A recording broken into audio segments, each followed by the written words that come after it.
دو چار ہی صفحات دیکھے تھے کہ آنکھوں سے آنسو کے کچھ قطرے ٹپک پڑے۔ محمود علی جو پرخیال نگاہوں سے اسے دیکھ رہے تھے، ذہن میں کچھ بھی نہ تھا، بس ان کاغذات کے بارے میں سوچ رہے تھے جن کی تفصیل اکٹھی کر کے انہیں ایک اہم سرکاری محکمے کو بھجوانی تھی۔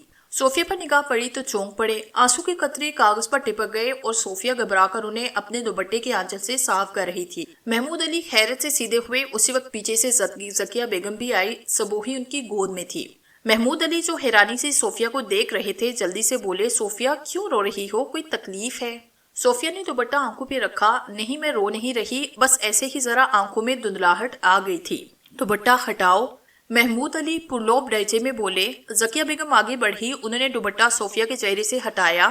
صوفیہ بلک بلک کر رو پڑی تھی۔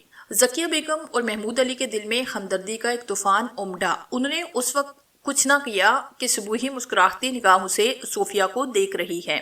دونوں صوفیہ کو چپ کرانے کی کوشش میں تھے اور اسی طرح سے دلاسے دینے لگے۔ بمشکل تمام صوفیہ کی ہچکیاں رکی۔ دیکھو صوفیہ، تم جانتی ہو کہ ہم لوگ تم سے کتنی محبت کرتے ہیں اور تمہیں اپنا سمجھتے ہیں۔ تم ہمیں اپنے رونے کی وجہ بتاؤ، بات چاہے کچھ بھی ہو، میں وعدہ کرتی ہوں کہ تمہارا ہر بات اپنے دل میں رکھوں گی۔ والدہ نے کچھ کہا ہے یا کسی اور نے؟ بتا دو۔ دیکھو صوفیہ، اگر تم نے زبان نہ کھولی تو میں بتا رہی ہوں۔ صوفیہ کے منہ سے نکلا، اسے ایسے لگا جیسے یہ الفاظ اس نے اپنے منہ سے نہ ادا کیے ہوں، بلکہ اس کی زبان خود بخود کھل گئی۔ بیٹھو، آرام سے بیٹھو، میں پانی منگواتی ہوں تمہارے لیے۔ نہیں، پہلے آپ مجھ سے سن لیجئے کہ میں رو کیوں رہی ہوں۔ ہاں ہاں بتاؤ۔ اس حویلی میں بہت سے ایسے لوگ ہیں جو کہ آپ کی دولت پر نگاہ رکھتے ہیں۔ ان کی خواہش ہے کہ وہ آپ کی قربت حاصل کر کے کسی نہ کسی طرح آپ کی دولت پر قبضہ کریں۔ میرے ماں باپ بھی ایسے ہی لوگ ہیں۔ میں نہیں جانتی کہ دوسرے لوگ آپ کے بارے میں کیا سوچ رہے ہیں، لیکن اماں ابا کا خیال ہے کہ میں محمود صاحب سے روابط بڑھاؤں، ان کی قربت حاصل کروں اور یہ کوشش کروں کہ محمود علی صاحب ذکیہ بیگم کو چھوڑ دیں۔ تب میرے والدین میرا نکاح اس سے کرا دیں گے اور اس طرح وہ محمود علی صاحب کی دولت کے حقدار بن جائیں گے اور میرے ذریعے یہاں عیش کریں گے۔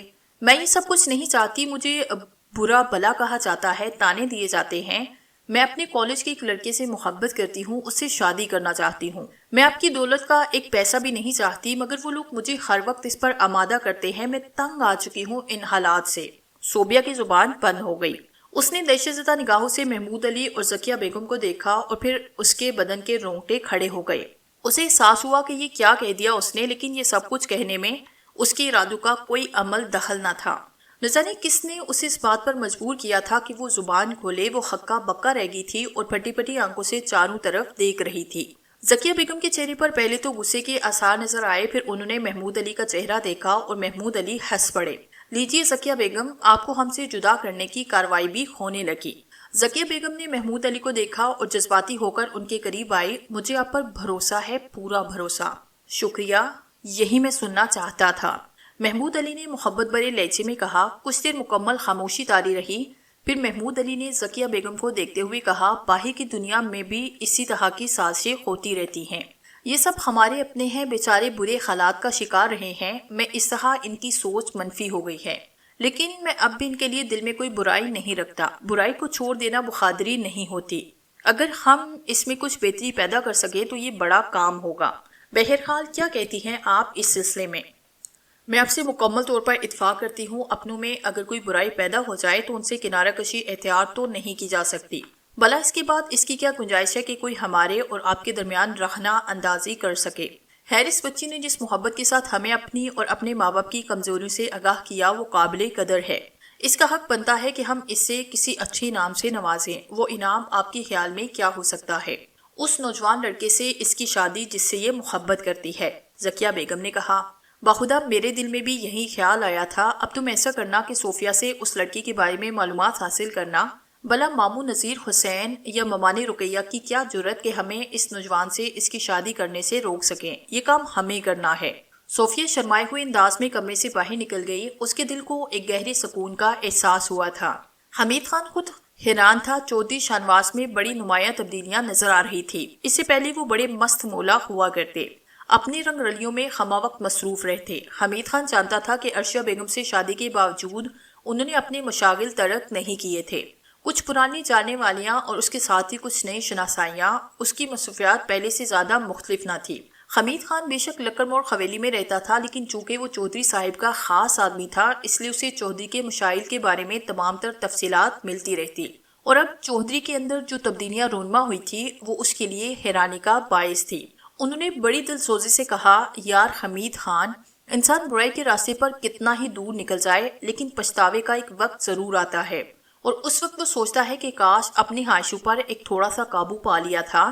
تم یقین کرو میں جانتا تھا کہ ایسا ہوا، لیکن یہ بھی انسان کی خوبی ہے کہ تباہی کے راستے پر چلتے ہوئے بھی وہ اپنے آپ کو روک نہیں پاتا۔ شاہینہ میری توجہ کا مرکز تھی، اس سے شادی کے بعد میں غیر مطمئن نہیں تھا، مگر میری فطرت کبھی مطمئن نہ ہوئی تھی۔ عرشیہ کو بے شک میں نے رحم اور ہمدردی کے جذبے کے تحت اپنی زندگی میں شامل کیا تھا، لیکن بعد میں وہ میری زندگی کا حصہ بن گئی۔ میں یہ بھی جانتا ہوں کہ میں نے عرشیہ کی بھی حق تلفی کی، لیکن اب جب کہ وہ میری نگاہوں سے گم ہو چکی ہے مجھے ایسے لگتا ہے جیسے اس کا میری زندگی سے بہت گہرا تعلق تھا۔ اگر عرشیہ واپس آ جائے تو شاہ نواز بالکل تبدیل ہو جائے گا۔ حمید خان، اگر میری یہ خواہش پوری ہو جائے تو میں واقعی اپنے آپ کو تبدیل کر لوں گا، اور پھر یہ معلوم ہونے کے بعد کہ وہ میری بیٹی کی ماں بن چکی ہے میں بہت تڑپتا ہوں اس کے لیے، کاش ایک بار میری تقدیر پھر سے روشن ہو جائے۔ سر جی ایسا ہوگا، آپ یقین کر لیں، ہمارے لیے یہ سب سے بڑی خوشخبری ہے کہ چھوٹی بیگم زندہ ہے۔ اب وہ کہاں ہے، بس اس کا انتظار کرنا ہوگا۔ نہ جانے کیوں میری امید بابا ادریس علی سے بھی لگی ہے، کہاں گم ہو گئے وہ، کوئی اتا پتہ ہی نہیں ملتا۔ سر جی میں نے ان کے سسرال سے بھی معلومات حاصل کرائی، کچھ پتہ نہیں کہ وہ کہاں ہے۔ بہرحال یہ بھی ہماری بدقسمتی ہے۔ در حقیقت چودھری شاہ نواز پوری طرح الجھا ہوا تھا۔ اس رات وہ حویلی میں موجود تھا، اپنے بیڈ روم میں سو رہا تھا کہ اچانک کسی کھٹکے سے اس کی آنکھ کھلی۔ اس نے چونک کر چاروں طرف دیکھا تو کوئی دروازے سے باہر نکلتا ہوا نظر آیا۔ کالی چادر میں لپٹا ہوا یہ سایہ دروازے سے باہر نکل گیا تو اس کی نگاہیں شاہینہ کے بیڈ کی جانب اٹھ گئی۔ بیڈ خالی تھا، اس کا مطلب یہ ہے کہ باہر نکلنے والی شاہینہ ہی تھی۔ چودھری شاہ نواز کے بدن میں بجلیاں سی دوڑ گئی، وہ تیزی سے اٹھا اور پھرتی سے باہر نکلا۔ تھوڑے فاصلے پر اسے شاہینہ جاتی ہوئی نظر آئی اور پھر وہ چور دروازے سے حویلی سے باہر نکل گئی۔ چودھری شاہ نواز اس کے پیچھے تھا۔ اس وقت وہ تنہا ہی تھی اور چونکہ نیند سے جاگ کر اس سائے کے پیچھے لپکا تھا اس لیے کوئی بھی چیز ساتھ نہیں لے سکتا تھا، بس سلیپر پہنے موبائل فون بھی نہیں تھا کہ حمید خان کو اطلاع دے دیتا۔ وہ شاہینہ کے پیچھے پیچھے چل رہا تھا اور بڑی احتیاط کے ساتھ ہر قدم پھونک پھونک کر اٹھا رہا تھا، لیکن کافی فاصلہ طے کر کے جب شاہینہ آبادی سے باہر نکل گئی تو شاہ نواز کے اوسان خطا ہونے لگے۔ ایک بار تو دل چاہا کہ آگے جا کر شاہینہ کو پکڑے اور اس کی اچھی خاصی مرمت کر ڈالے، لیکن پھر اس نے سوچا کہ دیکھو تو صحیح کہ آخر شاہینہ جا کہاں رہی ہے۔ طویل فاصلہ طے کرنے کے بعد چودھری شاہ نواز تھکا، بھلا اسے پیدل چلنے کی عادت کہاں تھی، مگر شاہینہ کے انداز میں کسی طرح کی تھکن نظر نہیں آتی تھی۔ چودھری شاہ نواز کو چکر سے آنے لگے، لیکن وہ گرتے پڑتے قدموں سے شاہینہ کا تعاقب کرتا رہا۔ پھر بہت دور اسے وہ کھڈا نظر آیا جس کی طرف شاہینہ کا رخ تھا اور اس کے بدن میں سرد لہریں دوڑنے لگی، لیکن اس وقت اس کی کیفیت عجیب و غریب تھی، خوف کے ساتھ شدید غصہ بھی تھا۔ نہ جانے کیوں اسے ایسے لگا جیسے شاہینہ کے کردار میں کوئی سکم پیدا ہو گیا ہے۔ شاہینہ کھنڈر میں داخل ہوئی اور مختلف راستے طے کرتی ہوئی ایک جگہ رکی۔ اس نے کالی چادر اتار کر ایک طرف رکھی اور پھر اس پتھر کی کالی سل کے سامنے بیٹھ گئی۔ اس کا انداز عقیدت مندو جیسا تھا۔ پھر دونوں ہاتھ سامنے کر کے اس نے سر جھکایا، 3-4 مرتبہ اس طرح کیا۔ اس کے بعد اس کی آواز ابھری، ہے مہا سابلی، میرے من کو شانتی دے، میرا من بےقل ہے، مجھے منجتار میں چھوڑ دیا گیا ہے۔ ایک طرف میرے من میں تیری آگ جلا دی گئی ہے تو دوسری طرف اس کے بعد کچھ نہیں بتایا گیا کہ مجھے کیا کرنا ہے۔ کالی دیوی میری سہائنا کر، میرا من شانت کر دے، میں نے جو کچھ چاہا تھا وہ بھی مجھے نہیں ملا۔ میں اپنے پتی کو چاہتی تھی اور جب دوسری عورت نے اس پہ قبضہ جمایا تو میں بےقل ہو گئی۔ مہا سابلی مجھے شانتی دو، میں اپنا سب کچھ تم پر وار دوں گی، مجھے شانتی دو۔ یہ الفاظ رات کی تاریکی اور خاموشی میں گونج رہے تھے اور چودھری شاہ نواز انہیں سن رہا تھا۔ پتھر کی کالی سل میں کوئی حرکت پیدا نہ ہوئی۔ بہت دیر تک وہ اس کے سامنے رہی۔ چودھری شاہ نواز کے دل میں عجیب و غریب خیالات اٹھ رہے تھے۔ شاہینہ کا پورا ماضی اس کی نگاہوں کے سامنے تھا۔ ایک خچی خاندان سے اس کا تعلق تھا، اس میں کوئی شک نہیں کہ وہ مزاج کی تھوڑی سی تلخ تھی اور بار بار چودھری شاہ نواز سے اس کی جھڑپیں بھی ہو چکی تھی، لیکن اس کا دین دھرم خراب نہیں تھا۔ اچھے خاصے مسلمان گھرانے سے تعلق رکھتی تھی، لیکن اب جو وہ بکواس کر رہی تھی وہ بہت عجیب تھی۔ بہت دیر تک وہ سجدے میں پڑی رہی، پھر اس کے بعد اٹھی اور اپنی چادر اوڑھ کر واپس چل پڑی۔ چودھری شاہ نواز خود بھی جلدی سے کھڑا ہوا۔ شاہینہ ایک پراسرار سائے کی مانند واپس جا رہی تھی۔ چودھری شاہ نواز کے ہوش و خاص گم تھے۔ دوبارہ اتنا لمبا سفر طے کر کے حویلی واپس آنے کے تصور سے ہی وہ نڈال ہو گئے۔ خوفناک جنگل ہو کا عالم کہیں رک بھی نہیں سکتا تھا، اس قدر دلیر نہیں تھا کہ جنگل میں کہیں رک جاتا، جبکہ وہ دیکھ رہا تھا کہ شاہینہ نپے تلے قدموں سے واپسی کا سفر طے کر رہی ہے، یہاں تک کہ وہ یہ لمبا فاصلہ طے کر کے حویلی پہنچی اور پھر اسی چور راستے سے اندر داخل ہو گئی۔ چودھری شاہنواز بھی اس کے پیچھے تھا اور اس وقت اس پر غشی سی طاری ہو رہی تھی۔ حویلی کے احاطے میں داخل ہو کر ایک قدم اٹھانے کو دل نہ چاہا، وہ بائیں باغ کے مشرقی حصے میں پہنچا اور یہاں ایک قوس کے کنارے بنے بینچ پہ لیٹا۔ اس کا پورا بدن پھورے کی طرح دکھ رہا تھا، سانس تیز چل رہا تھا، ٹھنڈی ٹھنڈی ہوا کے جھونکوں نے فرد کا احساس دلایا اور غشی کی کیفیت آہستہ آہستہ ختم ہونے لگی۔ شاہینہ یقیناً بیڈ روم میں پہنچ گئی ہوگی، اسے موجود نہ پا کر پتہ نہیں اس نے کیا سوچا ہوگا، لیکن چودھری شاہنواز کے دل میں اس وقت ایک عجیب سی کیفیت پیدا ہو رہی تھی۔ شاہینہ کے الفاظ نے اسے کشمکش کا شکار کر دیا تھا۔ ایک طرف تو وہ شاہینہ کے عمل سے شدید منتشر تھا، تو دوسری طرف اس کے دل میں گداز سا ابھر رہا تھا۔ چودھری شاہنواز اتنا سنگ دل نہیں تھا کہ عورت کے جذبوں کو نہ سمجھ سکتا۔ شاہینہ اپنے جلاپے کا شکار ہوئی، شوہر کی محبت نے اسے دیوانہ کیا، اس طرح بے یارو مددگار نہیں چھوڑ دینا چاہیے تھا۔ اس کمینے راج کندل نے شاہینہ کو یہاں تک پہنچایا اور اس سلسلے میں اس کا معاون کار رفیق ہے۔ راج کندل کے خلاف چودھری شاہنواز نے بہت سے قدم اٹھایا تھا۔ اس نے حمید خان کی سرکردگی میں اپنے سارے افراد بھیج کر راج کندل کا پورا ڈیرا تباہ کرایا۔ حمید خان کو اس نے یہی ہدایت کی کہ راج کندل کو جس طرح بھی بن پڑے زندہ گرفتار کر کے لائے، اور اگر ایسا نہ ہو سکے تو کم از کم اس کی لاش ہی اٹھا لائے۔ لیکن حمید خان نے جواب دیا کہ راج کندل کے بہت سے آدمی کو قتل کرنے کے باوجود کہیں سے بھی راج کندل کا نشان نہیں مل سکا، وہ لاپتہ ہو گیا ہے۔ بہرحال یہ بھی چودھری شاہنواز کے لیے ایک چیلنج تھا۔ اس نے راج کندل کی تلاش کے لیے ایک منصوبہ بنایا، لیکن اس وقت شاہینہ نے پتھر کی سل کے سامنے جو الفاظ کہے انہوں نے چودھری شاہنواز کو تھوڑا سا مشمل کر دیا۔ شاہنواز نے سوچا کہ شاہینہ بہرحال ہمدردی کے قابل ہے، اس کے علاج کے لیے کچھ نہ کچھ کرنا پڑے گا۔ نہ جانے بابا ادریس علی کہاں گئے، وہ آنکھیں بند کر کے بابا ادریس علی کے بارے میں سوچتا رہا اور پھر پتھر کی اس بینچ پر ہی اسے نیند آ گئی۔ نوٹو کہ وہ انبار پہ احلاس احمد کی تحویل میں پہنچ گئے۔ انہوں نے شبانہ سے نہ جانے کیا کیا سوالات کر ڈالے، لیکن شبانہ کی زبان پر تالے لگ گئے۔ بہرحال یہ دولت بھی عجیب چیز ہوتی ہے، ان کی سمجھ میں نہیں آ رہا تھا کہ کیا کریں، اسے کہاں چھپائے۔ راتوں کی نیندیں حرام ہو گئی تھی۔ اس بات پر تو انہیں یقین آ گیا تھا کہ یہ چیزیں شبانہ نے کہیں سے چوری نہیں کی۔ شبانہ ایسی ہمت والی لڑکی ہی نہیں، اور پھر اتنا بڑا ڈاکہ تو اس کے لیے ممکن ہی نہیں۔ ایسا کرتے ہیں، کوئی ترکیب نکال لیتے ہیں۔ فاہرہ بیگم، وہ جو ریاض الدین ہیں، ان کی طرف سے خط منگواتے ہیں کہ تھوڑے دن کے لیے آ کر مل جاؤ، بس اس بہانے سے گھر سے نکل چلتے ہیں، زیادہ سامان نہیں لے کر جائیں گے، یہ زیورات نوٹ سوٹ کیس میں بھر کر چل پڑیں گے اور پھر کہیں غائب ہو جائیں گے۔ جھاڑو پھرے ان ریاض احمد پر، نام بھی لوگے تو ان کا جن کے نام سے جی جلتا ہے، ارے یاد نہیں کیسے کھڑے کھڑے گھر سے نکال دیا تھا۔ بیزتی بھول کے احلاس احمد، لعنت ہے تم پر، بات کرو گی تو وہیں عورتوں والی، عقل کا تو کوئی نام و نشان نہیں۔ ارے بابا ایک جعلی خط ان کے نام سے منگوانا ہے اور محمود علی کو دکھا کر یہاں سے نکل چلیں گے، کسی گمنام جگہ ٹھکانہ بنائیں گے، پھر یہ دولت ہوگی اور ہم سارے غم دور ہو جائیں گے۔ ایسا سمجھتے ہو تو ٹھیک ہے، اچھی ترکیب ہے، جو کچھ ہمارے پاس ہے وہ ہماری زندگی بدل دے گا۔ شبانہ کے لیے بھی کوئی دوسرا رشتہ تلاش کریں گے، حیثیت اچھی ہو تو رشتے خود بخود آ جاتے ہیں۔ میں تو کہتی ہوں کہ نام بھی بدل لینا تم اپنا۔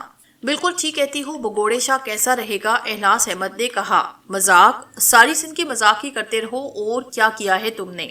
ارے فاہرہ بیگم ہوش ٹھکانے رکھو، ورنہ میں صرف اپنی بیٹی کو لے کر چلا جاؤں گا اور آپ ٹاپتی رہ جائیں گی، احلاس احمد نے کہا۔ بہرحال دولت کے کھیل ایسے ہی ہوتے ہیں، دولت پتہ نہیں انسان کو کہاں سے کہاں پہنچا دیتی ہے۔ دوسری طرف صوفیہ کی زبانی تفصیل سننے کے بعد محمود علی اور ذکیہ بیگم کے لیے دلچسپی کا ایک اور سامان پیدا ہو گیا تھا۔ بچی تو خیر ان کی جی جان بن چکی تھی، لیکن یہ کہانی بھی مزیدار تھی جو صوفیہ نے سنائی تھی۔ محمود علی افسوس بھرے لہجے میں کہتے تھے، واقعی یہ المیہ ہے ان لوگوں کا، خلوص تو انسان کی فطرت میں رہا ہی نہیں۔ اب دیکھو ہم لوگوں نے ان لوگوں کو اپنا سمجھ کر یہاں رکھا اور اب یہی لوگ ہم سے ہی دشمنی پر آمادہ ہو گئے۔ بہرحال صوفیہ ایک اچھی لڑکی ہے اور کسی اچھی لڑکی کے لیے کچھ کرنے کا جذبہ برا نہیں۔ میں سمجھتا ہوں صوفیہ کے لیے ہمیں کام شروع کر دینا چاہیے، اور ایسا ہی ہوا۔ محمود علی نے خاص طور سے نذیر حسین کے بارے میں جا کر ان سے ملاقات کی۔ محمود علی کو دیکھ کر نذیر حسین ششدر رہ گئے، پھر ان کے دل میں طرح طرح کے دل خوشکن خیالات ابھرنے لگے۔ محمود علی کی آمد نے یہ احساس دل میں پیدا کر دیا کہ شاید صوفیہ کا کوئی تیر نشانے پہ بیٹھ گیا اور محمود علی اپنے بارے میں بات کرنے آئے ہیں۔ لیکن جب ان کے پیچھے پیچھے چند ہی لمحوں کے بعد ذکیہ بیگم بھی اندر آئی تو وہ اور رقیہ بیگم مرجا سے گئے۔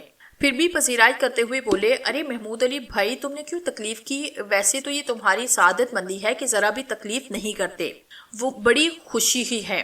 ظاہر ہے آپ میرے اپنے ہیں اور میری زندگی میں آپ لوگوں کی سوا اور رکھا ہی کیا ہے۔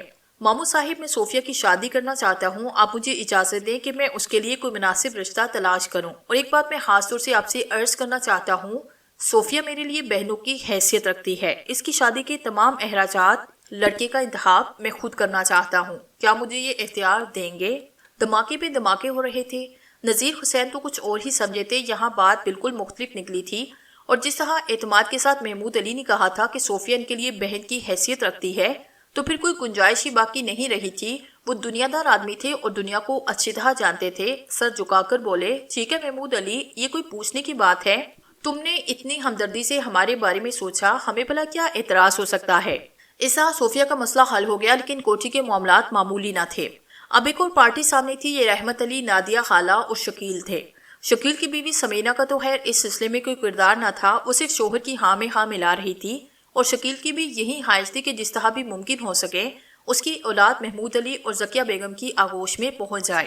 رحمت علی نے تو خیر علم بغاوت بلند کیا تھا اور شکیل کو لعنت ملامت کی تھی، جس کے دل میں فاسد خیالات ابھر رہے تھے، لیکن شکیل نے خان نہ مانی اور وہ کچھ کرنے کے چکر میں تھا۔ اس نے فیصلہ کیا کہ بچی کو اغوا کر کے کہیں پہنچا دیا جائے، اور وہ منصوبہ بندی میں مصروف تھا۔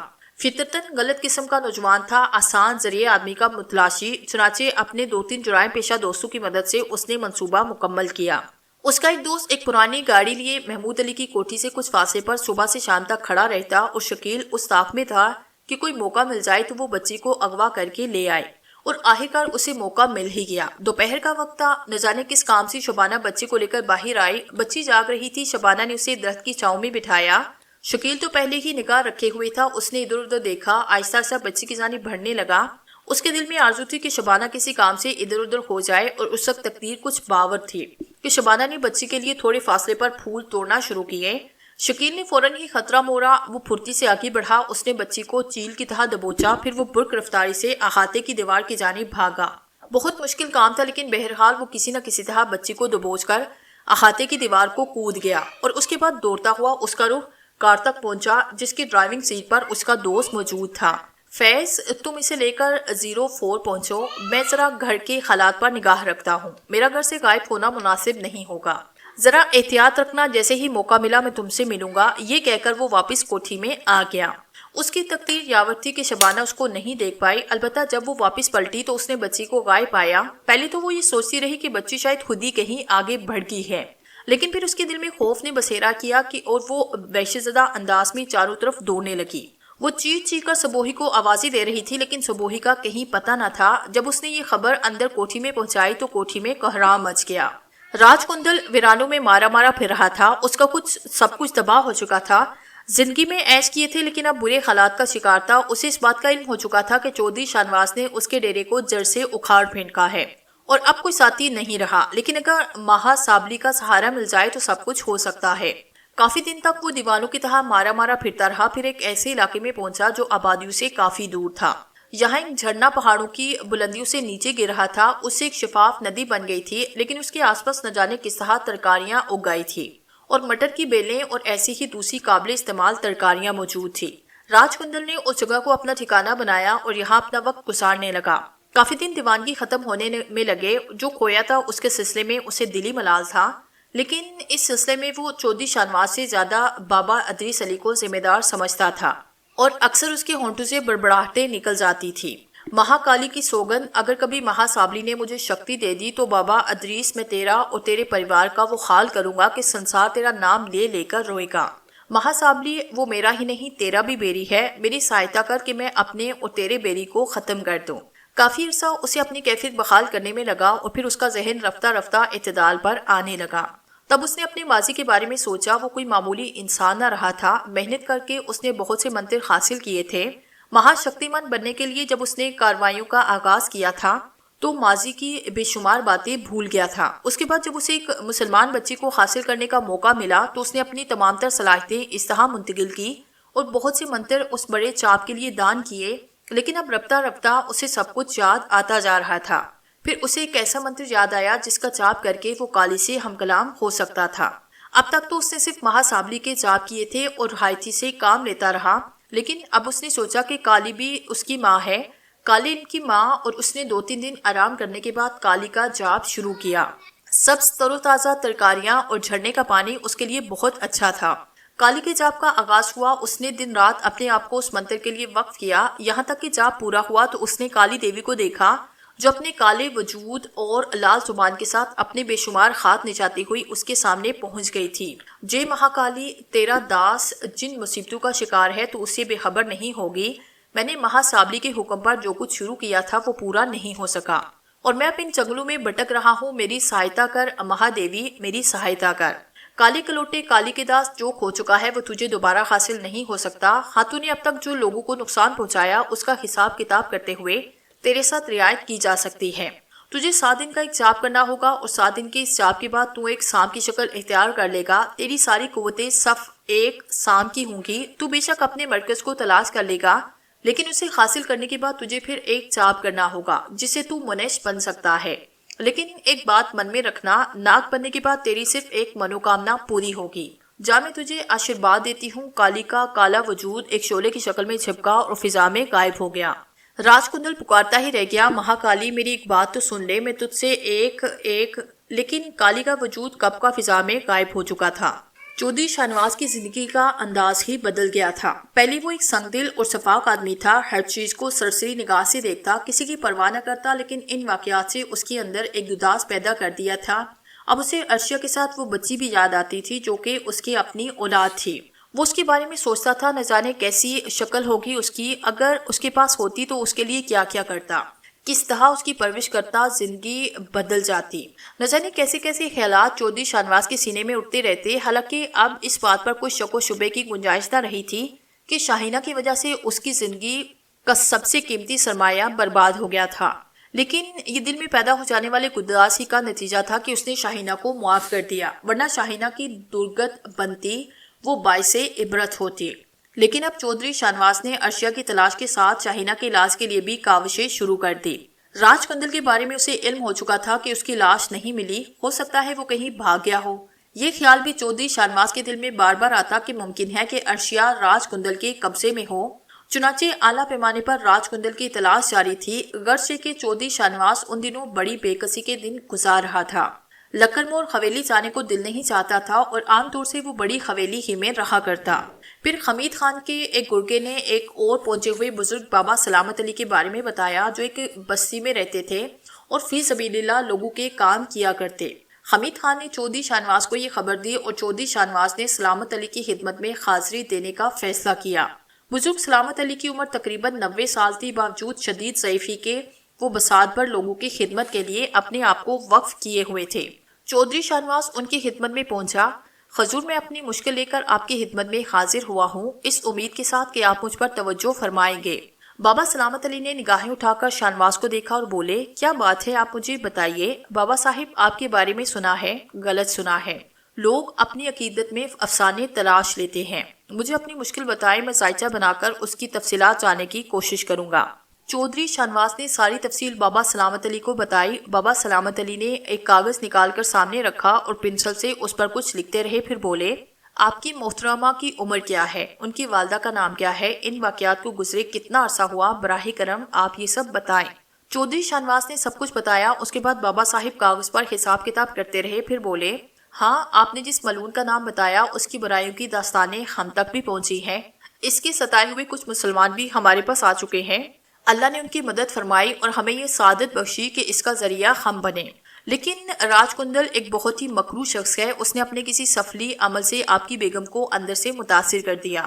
ہمیں اپنے ساتھ لے جائے، عمر کی وجہ سے بہت سے ایسے کام ہم نہیں کر پاتے جو ہمیں کرنا ہوتے ہیں، لیکن اس کے لیے ہم نے متبادل ذرائع تلاش کر رکھے ہیں۔ وہ عزیزہ جو جادو منتر کے زیر اثر قبر کی گہرائیوں میں پہنچا دی گئی تھی، اللہ کے حکم سے زندہ ہیں اور کسی محفوظ جگہ پر موجود ہیں۔ اس کے علاوہ آپ کی صاحبزادی تک رسائی اسی وقت ہو سکے گی جب حکم الہی ہوگا۔ البتہ میرا یہ فرض ہے کہ ایک ملعون نے اس کے ساتھ جو سلوک کیا اس کے ہاتھ میں آپ کی مدد کروں۔ یہ کچھ تعویذ ہیں جنہیں آپ روزانہ ایک ایک کر کے ان کے سامنے جلائیں گے، اور یہ پانی ہے جو روزانہ ایک گھونٹ آپ انہیں پلائیں گے۔ خداوند عالم سے دعا کروں گا کہ ان کے لیے کہ ایک مسلمان خاتون کو اس کے سحر سے نجات دلائے۔ آپ کو تھوڑا توقف کرنا ہوگا، میں کچھ ذرا پڑھنا چاہتا ہوں، 1-آدھا گھنٹہ لگ جائے گا۔ آدھے گھنٹے تک مراقبہ کرنے کے بعد بابا سلامت علی نے بتایا، جی ہاں، ان خاتون نے راج کنڈل کو بتایا تھا کہ وہ آپ کی دوسری اہلیہ کے خلاف کام کرے۔ وہ چونکہ شیطان کا پیروکار ہے، اس نے ایک مسلمان زادی سے اس کا ایمان چھیننے کے لیے اپنا گندا عمل کیا۔ وہ انہیں اپنا مکمل پیروکار بنانے کے لیے مزید اقدامات کرتا، لیکن وہ کسی مصیبت میں پھنس گیا، اس لیے قدم آگے نہیں بڑھا سکا۔ البتہ وہ خاتون اپنے اندرونی خلفشار سے متاثر ہو کر اس کھنڈر وغیرہ میں جاتی ہے جہاں کی کہانی آپ نے ہمیں سنائی۔ خیر، آپ یہ پانی پلائیے، رحمت خداوندی یقیناً ان کی مدد فرمائے گی۔ سلامت علی نے بات ختم کی۔ مطلب یہ تھا کہ وہ لوگ اب جائیں۔ ان کے عطا کردہ تعویذ اور پانی لے کر چودھری شاہنواز واپس پلٹ پڑا۔ بڑی حویلی آ کر اس نے اپنے عمل کا آغاز کیا۔ شاہینوں کو سامنے بٹھا کر اس نے تعویذ چلایا اور اس کے بعد وہ ایک گھونٹ پانی پینے کے لیے دیا۔ تھوڑی ہی دیر کے بعد رد عمل کا آغاز ہوا۔ چودھری شاہنواز نے شاہینہ کے چہرے کی جانب دیکھا، اس کے رونگٹے کھڑے ہو گئے۔ ایک عجیب و غریب منظر اس کی نگاہوں کے سامنے آیا۔ شاہینہ کا چہرہ انگارے کی طرح سرخ ہونے لگا، ایسے لگ رہا تھا جیسے اس کے اندر کوئی شدید ہیجان برپا ہو۔ آنکھیں لال انگارے کی طرح ہو گئی، اس کے منہ سے چھوٹے چھوٹے کیڑے نکل رہے تھے اور ایک گناؤنی کیفیت اس کے وجود میں نظر آ رہی تھی۔ سرخ چہرہ ہلکی ہلکی نہلاہٹ میں تبدیل ہونے لگا۔ چودھری شاہنواز کو یوں محسوس ہوا جیسے اس کی سانس بند ہو رہی ہے، اس کے پورے بدن میں کپکپی پیدا ہو گیا۔ تھوڑی دیر تک یہ سلسلہ جاری رہا، اس کے بعد شاہینہ پر غشی سی طاری ہو گئی۔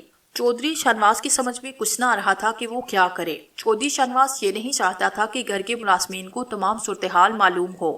اس سے جس طرح بھی بن پڑا شاہینہ کا بدن صاف کیا، پھر دوسرے، تیسرے اور چوتھے دن بھی یہی عمل جاری رہا۔